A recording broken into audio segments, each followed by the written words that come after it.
everyone. Thank you for being here tonight. My name is Maren Schroeder. I'm the Coalition Director for the MN's Right Coalition. We are a statewide alliance of advocacy organizations and members of the cannabis industry working together to legalize cannabis.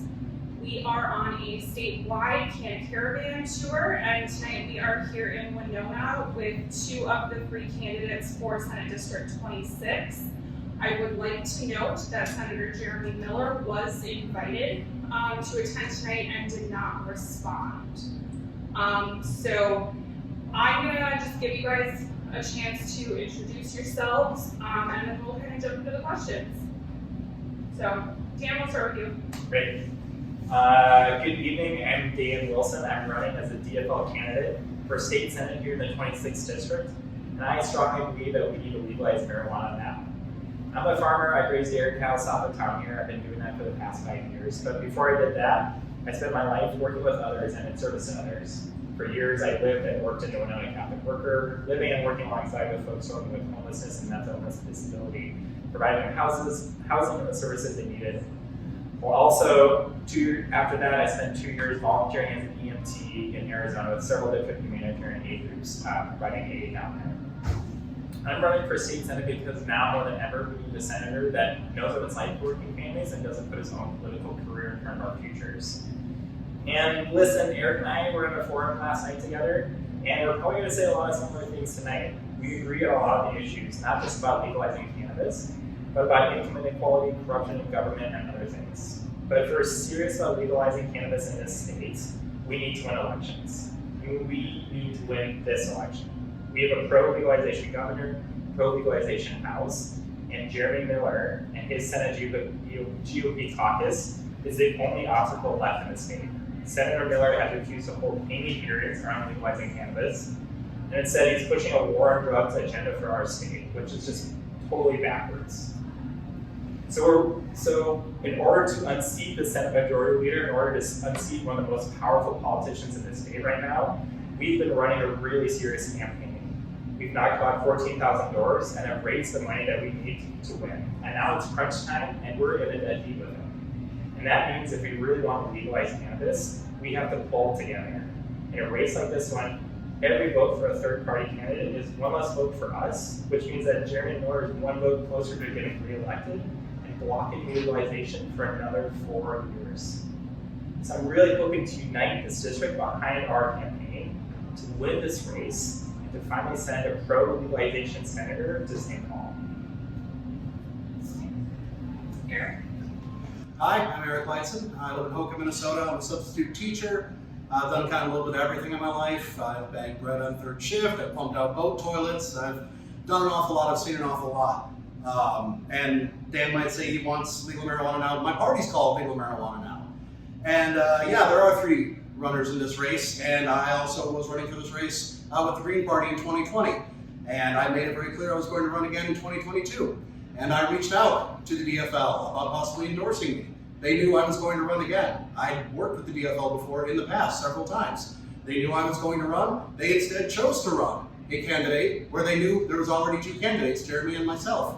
They chose to split the race into 3 ways and chose to run absolutely no one for the House seat. So we have a GOP guy who's running unopposed, and we have a split race for the Senate. So it would seem to me that the averages would work out that we're going to end up with 2 GOP wins because the DFL didn't run anybody against the House guy, because it seems like they're that interested in keeping an actual populist tax the rich candidate out of office. They could have just put their money behind me. They could have just put their support behind me, but they didn't. And they chose instead to run nobody against Greg Davids. So now we have the situation we are here. I am a tax the rich candidate. I am a get your money back candidate, because it's more than just legalization. It's legalization, it's expungement, it's forgiveness, it's deregulating the market, it's allowing you to grow your own, it's allowing for an entire suite of freedoms for cannabis and for industrial hemp.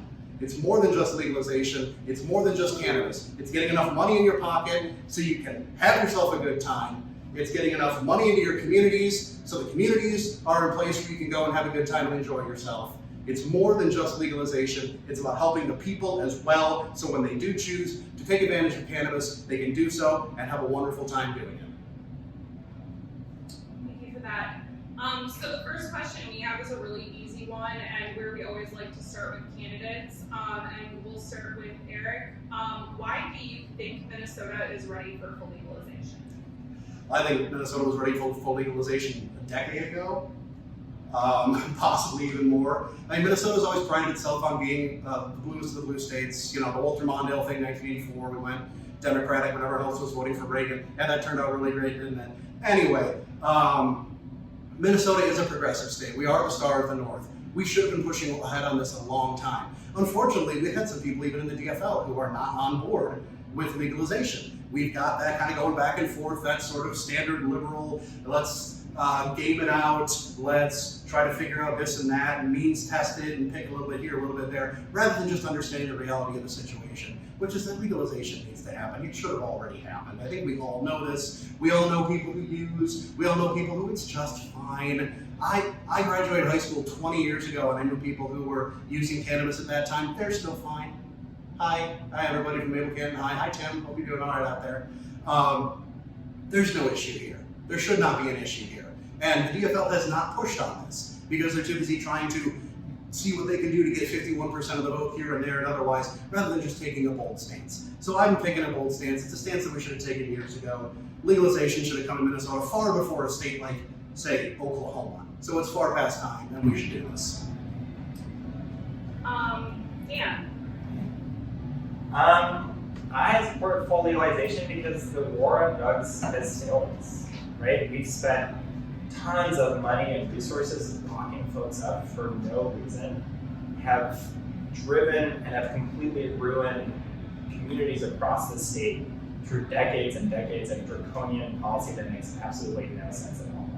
And I support full legalization because we can take an underground economy and put it above ground, right, and make entrepreneurs, make innovators, and help create wealth in communities. And then as a state, right, we can use the revenue and from the taxes from that to pour back into our schools, to pour back into mental health, and really provide a whole wealth of services to folks in this district.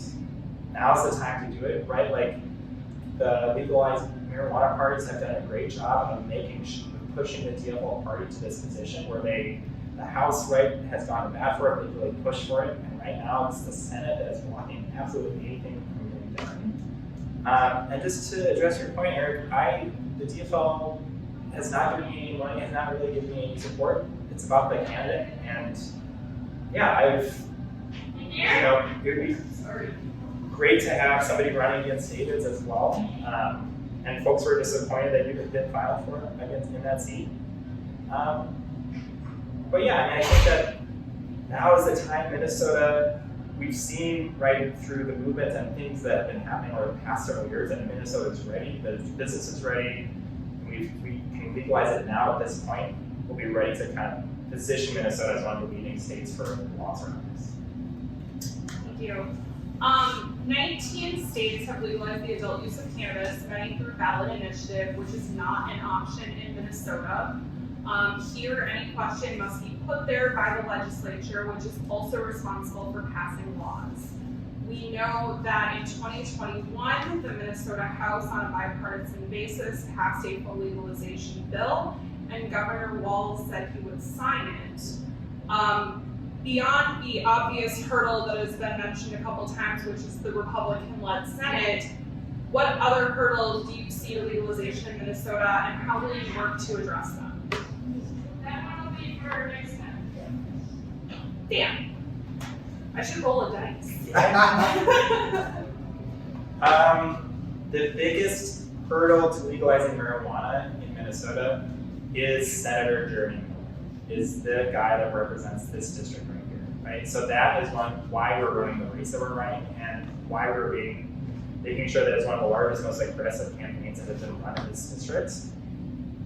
He is the largest roadblock for any, both legalization, but even just passing common sense legislation around making sure that medical marijuana works for us, right? Jeremy Miller, as leader of the Senate, has single-handedly blocked anything from getting done. Oh, well, obviously there's going to be lots of different roadblocks. Like I said, there's new people in the DFL who still aren't for it yet, which is going to be an issue. I mean, you got even Joe Biden coming out and saying he's kind of sort of helping, going to forgive, but maybe not all the forgiveness. So we got that thing to deal with. And so on top of that, it'd be nice to have a wild card, I think, in the Senate. A real kind of free thinker in there, a real independent who is obviously, we both say we're going to legalize, but is also going to push back past that, push towards expungement, push towards forgiveness, push towards grow your own, push towards everything, deregulating the market to make sure it's not in the hands of one or two people. And the idea is you need to have a candidate that can do that is free to do that, isn't held down by any party or any kind of donors that might say, oh, well, I've got a lot of money in the company that runs the cannabis production, so we can't deregulate it or anything like that. So maybe we need a wild card in there who the two major parties need to come to and try to make appeals to because they want their vote. And then that person can say, well, the people want this, not my donors, not the party leaders, the people want this because there's no one holding my leash. So I like the idea of having a wild card in the Senate who the other two parties have to play nice with in order to get things done. So I think it's going to be a difficult part because the DFL and the Democrats at large often tend to kind of, even when they pass something, they tend to claw it back. We saw that with the student loans most recently. So the idea is, why don't we just get someone who's not afraid to go out there and just say, we're going to do it. We're not going to make any apologies. We're just going to make it happen because you deserve it. Thank you. People of color have historically faced disproportionate rates of cannabis arrests throughout Minnesota, leading to collateral consequences in housing, employment, making, and other equity barriers, sometimes referred to as the new Jim Crow. Additionally, there are over 700,000 self-reported adult cannabis consumers in Minnesota who obtain products from an unregulated and oftentimes unsafe illicit market. What strategies do you think Minnesota should implement to ensure a safe and equitable cannabis market in Minnesota? And Eric will start with you. Sure. Make the market no longer illicit. Make it a standard market. We've seen Colorado do amazing work, basically moving it into the realm of legal, you can purchase, and so on and so on. We need to do that. We need to get into a place where we're talking about it in the same place as tobacco, as alcohol, as things like that. We just need to understand that times have changed. It is time now to understand this is what needs to be done. We have to move forward with this. We have to keep going. It's long past time for us to do this. We need to make sure that we implement all of this. Same kind of things. We've got some wonderful ways that have already been set by other states, so it should be a no-brainer at this point. It should be easy. We can just go ahead, do what's already been proven to work, and make it work. And on top of that, anything else that also needs to be done. If expungement isn't happening, we need to make sure it's happening. If forgiveness isn't happening, we need to make sure it's happening. And if grow your own isn't happening, we need to make sure it's happening. I mean, I can grow tobacco in my backyard if I want to. I can make beer in my basement. This is ridiculous. We should let it happen. Yeah, let's start with principles, right? Any cannabis legalization policy needs to center equity. It needs to do as much as we possibly can to reverse the harms of the drug war. And that means putting people of color, those communities that have been harmed the most, at the forefront of that policy decision making. As in my own private life, I've done a lot of work with groups that have advocated for justice in several different areas. I've worked with Black Lives Matter, I've worked with immigrant advocacy groups, I've worked with anti-poverty groups, all led by people of color. And the attitude that I take working with those groups is to show up and listen first, right? And then any policies, any directions moving forward come out of those conversations, come out of those priorities, and using those ideas to make sure that we legalize cannabis in a way that puts those that are harmed most first, right? To make sure that we are able to use a thing that has been used to harm so many people, right? And how do we turn that into something that can create so much benefit and so much wealth for so many different people?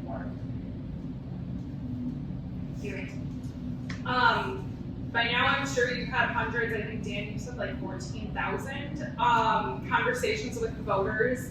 So what are you hearing from the voters in your district about cannabis and cannabis legalization? And Dan, we'll start with you. Yeah, I've been spending most of my time door knocking in the rural part of the district. And just this past weekend, I was talking to somebody in Chatfield, knocked on their door, had a conversation. Sounded kind of interested in my campaign. I was like, well, is there any questions you have for me while I'm here? And he was like, kind of got shy. He said, well, actually, I'm a veteran, I've been disabled, and I use marijuana as medicine. And like, maybe this isn't like your purview, maybe you can't do anything about it. And I was like, this is absolutely a state issue, right? Like, we need to do what we can to make sure that medical marijuana is accessible. And one of the things that he brought up as well is the stigma of it, right? Him being a dad, having 2 young kids in a small town, feeling like he had to somehow like hide the fact that he was using marijuana medicinally, right? So working both on a legislative level to make sure that medical marijuana is very cheap and affordable and accessible and it's easy for folks to get into, but also I think working on a statewide level to normalize it and just to talk about it, right? Like this is a normal thing to do. This is a drug that has so many benefits for so many different conditions and to destigmatize it. Yeah, and most of the people I've been talking to, the only issue seems to be is why hasn't it happened already. The only issue seems to be this is a done deal. And it seems to speak to there's a definite gulf between those who appear to be in power and everybody else, the workers, the people who actually make the economy run or make the world run. But the people up top, a lot of them come from different places and different walks of life, and maybe they come from different age groups, and they have different opinions on cannabis. But unfortunately, what we're seeing is that so many people in our government are not representing the people who are in our state. And so we have people who have very antiquated ideas, but because oftentimes they're given no choice, they feel like they have to vote for these people, despite there being, kind of a sort of a, I hope this will work, and you just gotta hope for the best. So I'm hoping to offer voters a choice here with someone who is going to start metaphorically throwing punches in the Senate, someone who's gonna get on the floor and never stop screaming about this, and make sure it gets done the right way, the full way, to make sure that it happens, not just a half measure, which is unfortunately what happens a lot. The people I've talked to, they just want it done. It's not, I don't hear anybody who's that scared about it. I don't hear anybody that is that terrified. It's more like, they're starting to get into anger territory, into frustration kind of territory, especially when you're seeing other states who you would not have believed were as progressive as Minnesota beating us to the punch. It's just this idea of hurry up and get it done already. This is a decided deal. Government needs to get with it.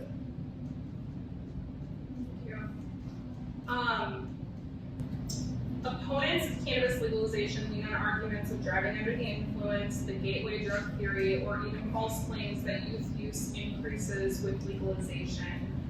How will you address opponents' concerns about legalization, and what policy strategies would you advocate to address their concerns? Eric, we're on you. Driving under the influence, that's just as big an issue for other intoxicating substances, so that's a non-starter. The idea that it's going to be a problem for youth, I mean, I went to school out in the sticks. I went to school in Maple, Minnesota. I know people that used cannabis. I know people that went to drinking parties. The cannabis is not what they were getting in trouble with, okay? Cannabis is not the thing that usually causes problems. Cannabis does not usually cause big rowdy parties to happen out in the country that the cops have to go break up. All of this stuff is, again, kind of antiquated thinking that as we're seeing more and more, and cannabis is getting more and more accepted, especially among the younger generations, these aren't even things anymore. So anyone who's saying it's a gateway drug, anyone who's saying we have to protect the children or anything like that, they clearly just don't know what they're talking about. They need to experience it themselves, which I know it doesn't work for everybody, but if it does, enjoy it, have fun, give it a try. You might be surprised at what happens. And you need, or if you don't want to do that, if it's not your thing, or if it doesn't, I got a buddy who says it doesn't really do much for him, talk to people who do and find out what happens and how it can work and how it can have benefits. Because almost every single one of those bugaboos that have been a thing since the reefer madness days have been proven to be false. Dan? Yeah, I think any good policy surrounding legalization is making sure that those policies include money for data collection, right? For data collection, data analysis, so that good effective policy insulates itself from a conservative backlash. So, can we collect data that talks about when, where it's being sold, who it's being sold to, how is it being used, right? So then that data can then insulate and provide a lot of counterfactuals for a lot of these conservative bugaboos that are thrown out, right? So making sure that we have data that's clearly showing, right, this is not something that being used by teenagers, data that's where you're showing that like this is not causing more impaired driving, and data showing right that like this is a thing. These are all the benefits that are being reaped from this, right? So creating policies that can help insulate,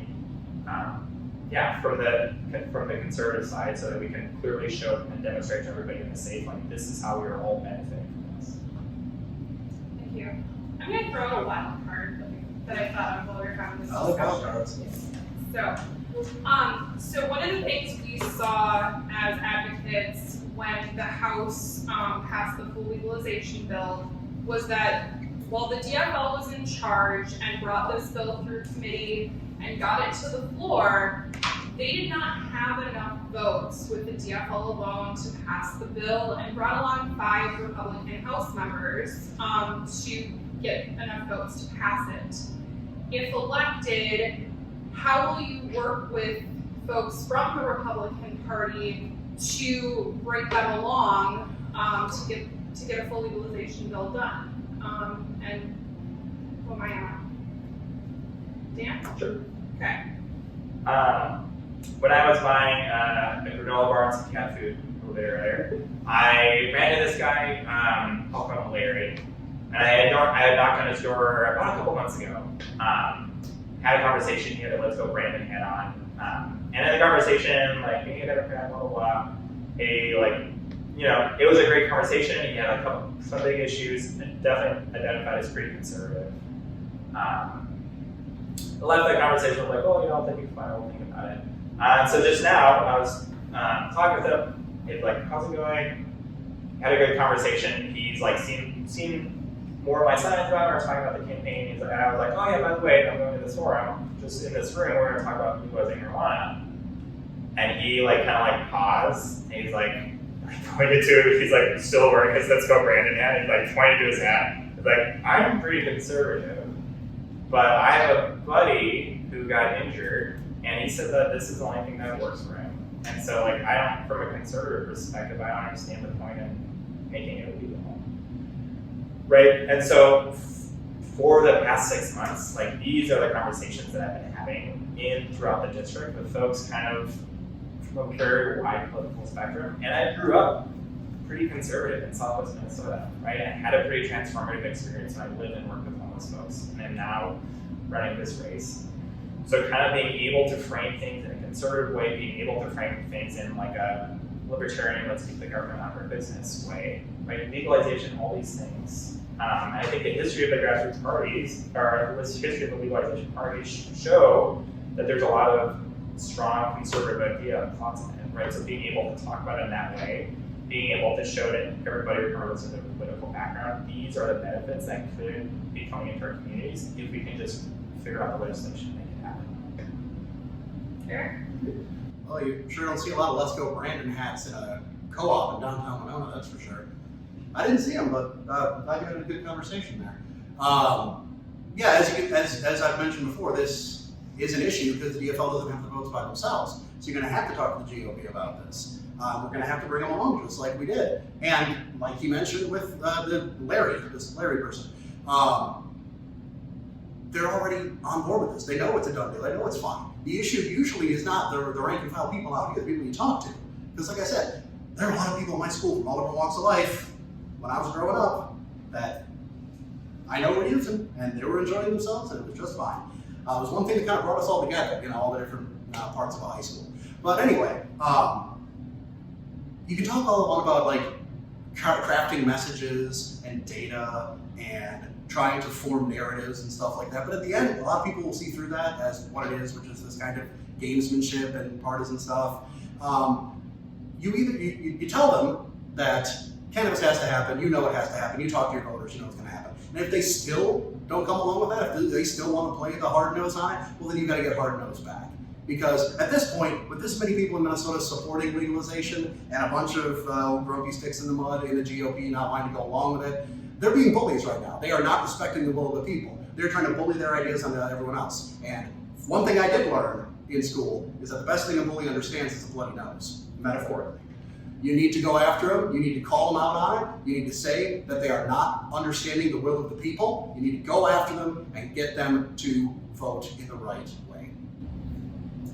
Thank you. Thank you for indulging me on that question. For some, support for cannabis legalization is purely political. For others, they have a personal story or personal experience that helps to form their position on the issue.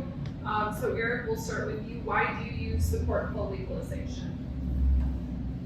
It just makes sense, you know? When I was in high school, like, I didn't drink, didn't smoke any of that stuff. I was Mr., I'm going to go to college and be a good boy, and I'm going to, and yeah, none of that worked, did it? Because I graduated in 2007, everything fell apart, and I started looking around and going, wait. These people I went to high school with, these people I'm substitute teaching with now, they're not the enemy, they're my neighbors. And if I hadn't been so busy trying to build that wall between them, I would have noticed that the things they were doing weren't as bad as I thought they were. And so, years before I ever even tried any cannabis, I was going, this is dumb. This is ridiculous. It just shouldn't, because you read report after report about how the benefits of it, it's not a bad thing, it's no worse than smoking, it's no worse than drinking, sometimes it's better. And you're just like, this is just silly. It needs to happen. And then when I finally did have an opportunity to have an experience, it was lovely. I have not been that relaxed in a long time. It was quite nice, actually. So, as a guy, I don't know if you can notice, but I'm a bit of a fidgeter, so it was nice to be able to chill out for an evening. But yeah, it's my experience with this came a long time before I ever had a first-hand personal experience, just because seeing everybody and getting to know everybody and just getting to understand that this really wasn't the monster that a lot of people had told us it was, just helped me understand that this was a non-issue for a long time. And if I have it just a moment, if anyone out there is watching Maple Painting class of, 2000, 2001, 2, 3, I'm sorry. I'm sorry that I was that guy. I really am. I promise. Things are a little bit different now, so God bless. Thank you. Dan? Yeah, when I was living in Arizona, I was doing a lot of work along the border. And so I was in a lot of situations with, I was, working with Latino folks, Latin folks of Mexican heritage. And being in cars and Border Patrol pulled us over because they're profile, right? And as like a white dude, that was an incredibly scary experience, right? And living with folks struggling with homelessness, I can't say how many times I've had a conversation with somebody where they had a great job interview, felt really good about it, and they found out that they were denied the position because of past possession, right? And so there are so many ways that I have seen the war on drugs fundamentally tear apart communities, fundamentally be used as a weapon to incarcerate Black and brown folks specifically, right? And so we have an opportunity to take this really beautiful opportunity to take what has been a weapon and to use that as a way to help build up these communities and to help generate wealth and create entrepreneurs in these places. And so my work, doing work and advocating for justice in different parts of the country, I have seen the ways in which the war on drugs, motivated by racism, motivated by misguided ideas, right? How we have this opportunity to be able to turn that back around itself and have our communities be the primary benefit from it. So we're gonna jump over to hemp. Okay. Minnesota has a newly legalized hemp-derived edibles market that we all kind of giggle because the Senate GOP may or may not have known exactly what they were voting for. Nice job, Jeremy. This has brought some challenges for local government, for the cannabis industry, and for state regulators. So what steps would you take to address the shortcomings of the current regulatory system? And Dan? Yeah. So as a farmer, I'm super excited to create policies that help farmers be able to grow hemp in an industrial way, right? On our farm, back in the 50s and 60s, hemp was the primary product raised in our valley, just like South Dakota, right? It's a plant that really likes our sandy soils, and we still have hemp plants growing in the cattle pasture. So there's an opportunity here for growers of different sizes to be able to really cash in on this. And for as far as policy goes, right, making sure from the ag side that the state can help create a system and create a market where growers don't have to be on Instagram, don't have to be their own influencers to be able to create, to be able to sell their product, right? So the state can help set up systems for third-party groups to buy the hemp and then to process it and to sell it to another party, right? So making sure that we are having those conversations with growers, making sure that we're having those conversations with concerned parties. And the biggest reason why this weird bill got passed was that the Senate refused to just have hearings about this, to talk with folks, to hear from this organization of ways in which that we can make sure that we do this the right way, right? There are so many solutions there, and it just takes the right senator, the right person to open the door, to listen, to create those policies with folks that have been working on this issue for years. Eric. Well, as my dad would say, the Minnesota GOP kind of stumbled backwards into legalization on that. So nice job there, I guess. But as you can see, the jumbled, confused way that Jeremy Miller and the rest of the GOP went about this just is also being shown in how it's being carried out. So obviously we need to streamline this process. We need to open up this process. We need to make it easier. We need to make it simpler. We need to just have a full suite of availabilities. You need to be able to grow, to buy, to sell, to consume, everything, just like you would anything else. We've already got cottage producer certifications. If you're looking to go into any kind of baked goods or anything like that, this needs to be allowed. You need to be able to do it yourself. You need to be able to go to a shop. You need to be able to buy and sell online, in person, at a farmer's market, whatever. It needs to be opened up, obviously. Both for the cannabis and for the hemp-derived edibles and things like that. This all just needs to be opened up. And the reason you're seeing all this sort of discombobulation is because the GOP didn't know what they were doing and they should not be in charge. So obviously we need to get people in there who are going to hold feet to the fire to make sure the system works correctly, because if not, we're going to wind up with a system that's limited, that doesn't serve the people well enough, and will only enrich those at the top, which is something that always seems to happen when some of these out-of-touch politicians get a hold of things. So we need to put the power back into the producers and the employers and the consumers and the workers. We got to, get those means back into their hands. And just as a fun side note, my 2002 Boys State class actually voted to legalize hemp in 2002. So shout out to all my Mankato friends out there if you're watching. Thank you. One more on hemp. And this one is specifically fiber grain. So fewer than 10% of all hemp acres grown in Minnesota in 2022 were for fiber grain or other true industrial purposes. How would you address gaps in the industrial hemp infrastructure and encourage more farmers to grow on the industrial side of things? And Eric, we'll start with you. Yeah, this is a part of the larger issue we have with agriculture just in general, is that too few things are incentivized. You end up with monoculture issues. You end up with just everyone going for the highest dollar, which unfortunately is what happened when you have a rampant capitalist system. We got to do something about that. We need to encourage people to grow hemp. We need to encourage people to understand the benefits of it. We need to encourage people to understand the uses, the different ways it can be used. Hemp seeds, hemp products. My shirt has hemp in it. It's pretty awesome.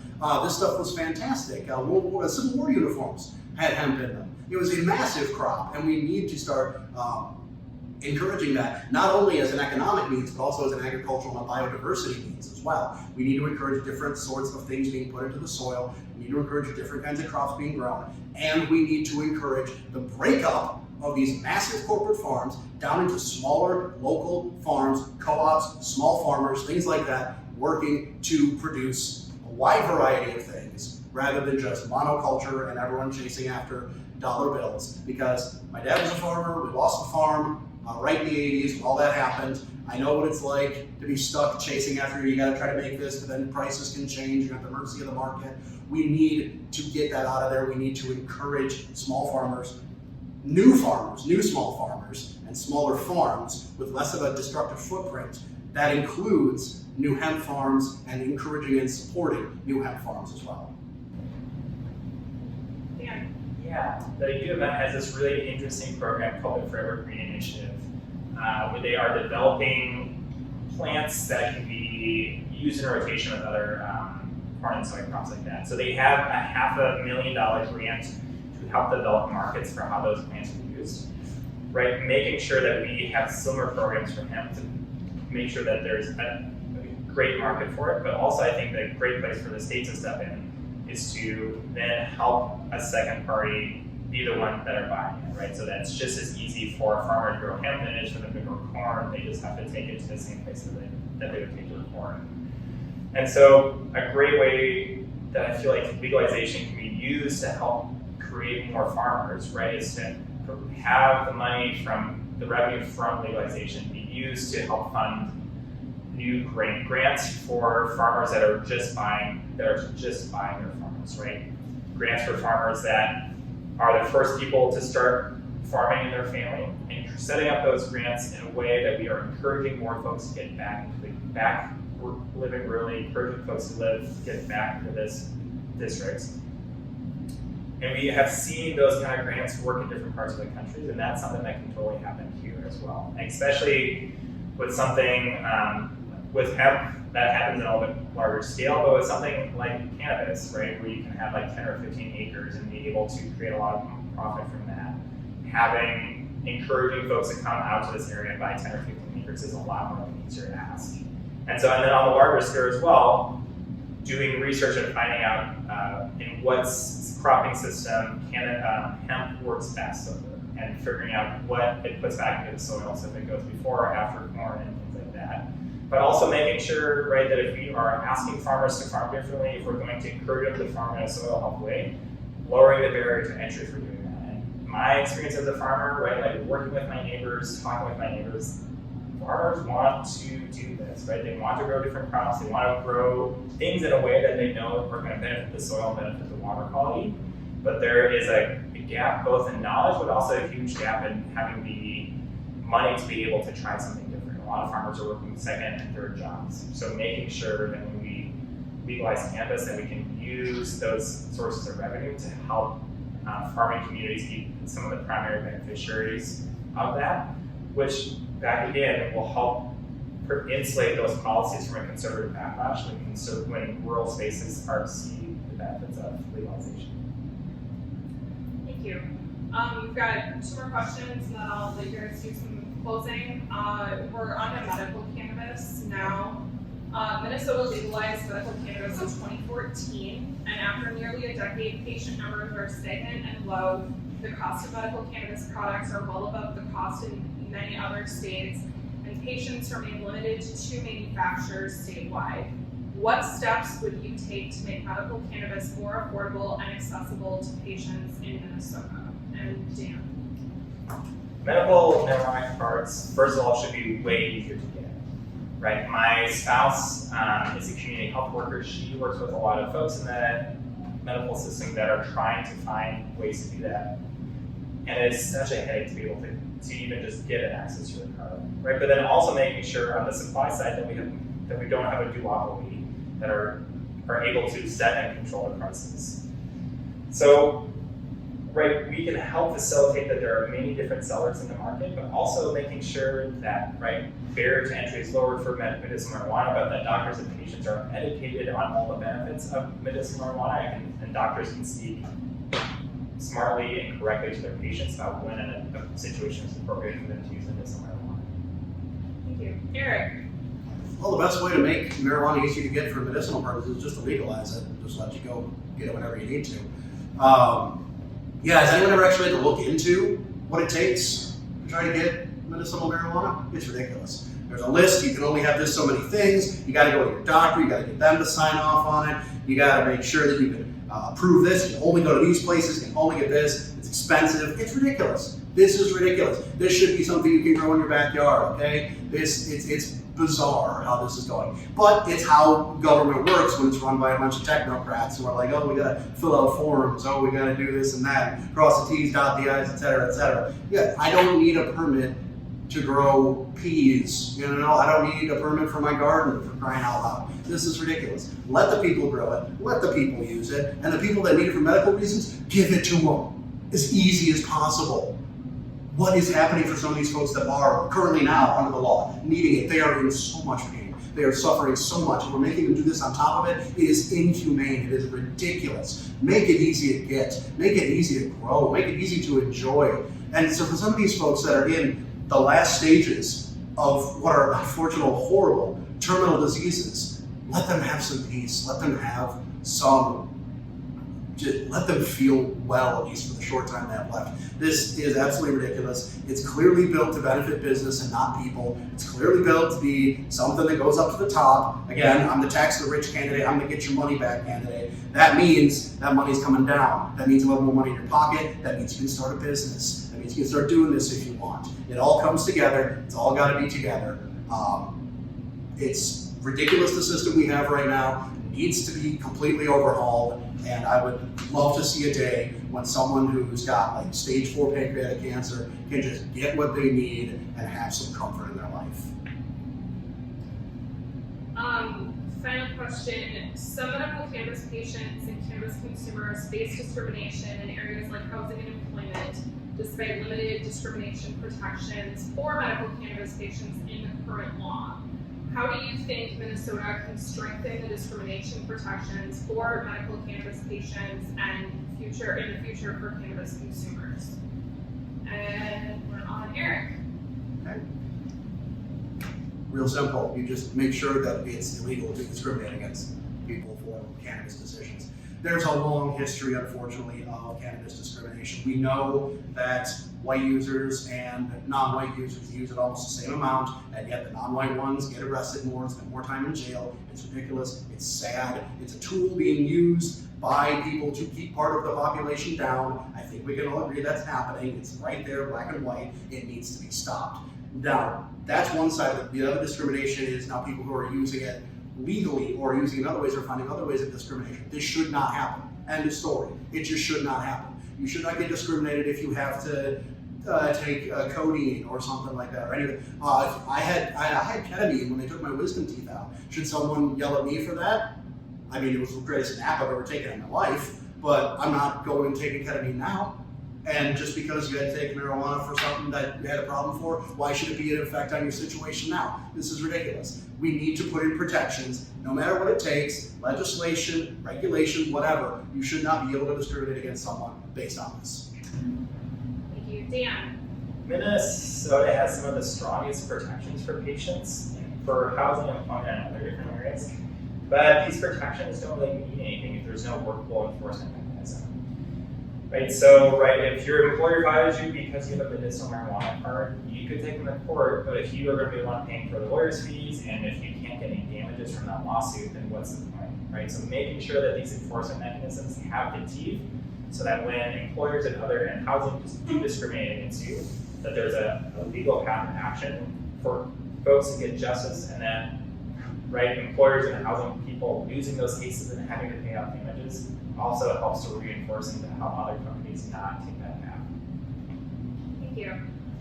So I'm going to give you guys just no more than 2 minutes apiece to just kind of give some closing thoughts, and then we'll wrap up. And Eric, let's start with you. I did the last one. But I think Dan did intro first. Oh, okay, cool. That's all right, cool. Cannabis should be a done deal. It should already be legal in Minnesota. There's obviously a lot of grassroots support for that. It should already be done. Unfortunately, we have intransigents from both members of the DFL and the GOP that are getting in the way of this. Partially because of outdated ideas, partially because there are a lot of rich people in charge of both parties who probably want to see some way to get some money out of it. So why not vote for a wild card? Why not vote for someone up there who's not going to be beholden to either of the parties, who can get up there and hold both the DFL and the GOP to task? Because I think you need someone up there who's going to fight, who's going to shout, who's going to make some noise, and who's going to never stop working for you. And as a final note, Dan, if they had wanted me to run for House, they have my number, they could have called me. Dan.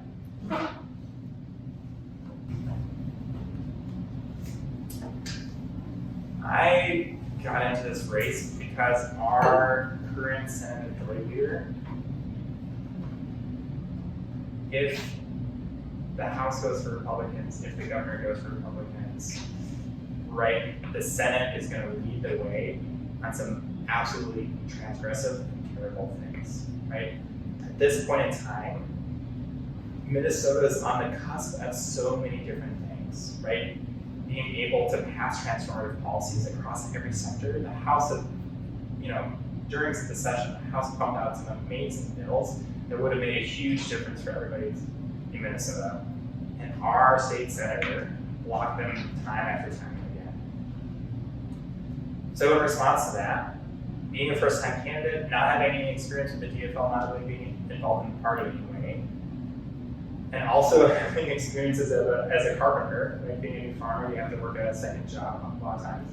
My boss used to say, do it right and do it once. And so that's the approach that I've taken to this campaign, right? We have run the largest, most aggressive campaign without help from the party, without help from any donors, right? Our donors are the cashiers at the co-op, they're the farmers that sell food to the co-op.